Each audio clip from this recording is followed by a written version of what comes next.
London large as life. The ghost of Anne Boleyn walks, they declare. Poor Anne Boleyn was once King Henry's wife, until he made the headsman bob her hair. Ah, yes, he did a wrong long years ago, and she comes up at night to tell him so. With her head tucked underneath her arm, she walks the bloody tower.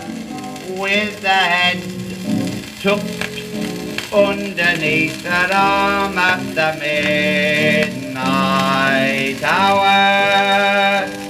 She comes to haunt King Henry, she means giving him what for.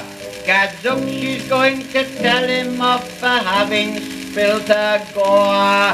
And just in case the headsman wants to give her an encore, she has her head tucked underneath her arm.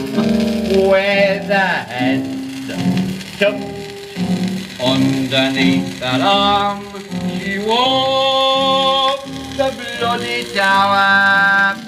With her head tucked underneath her arm at the midnight hour. Along the drafty corridors for miles and miles she goes. She often catches cold, poor thing. It's cold there when it blows. And it's awfully awkward for the Queen to have to blow her nose. With her head tucked underneath her arm.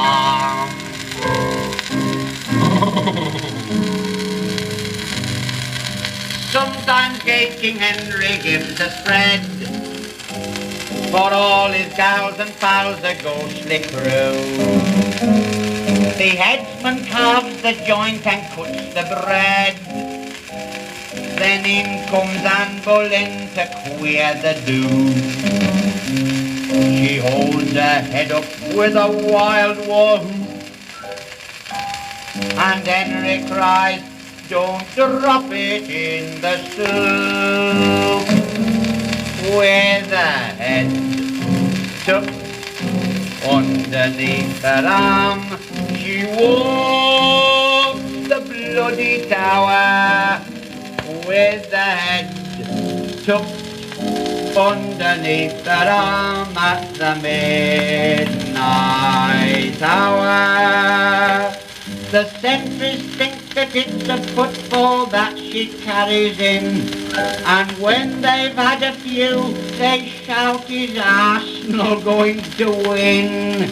They think it's Alex James instead of poor old Anne Boleyn, with her head tucked underneath her arm.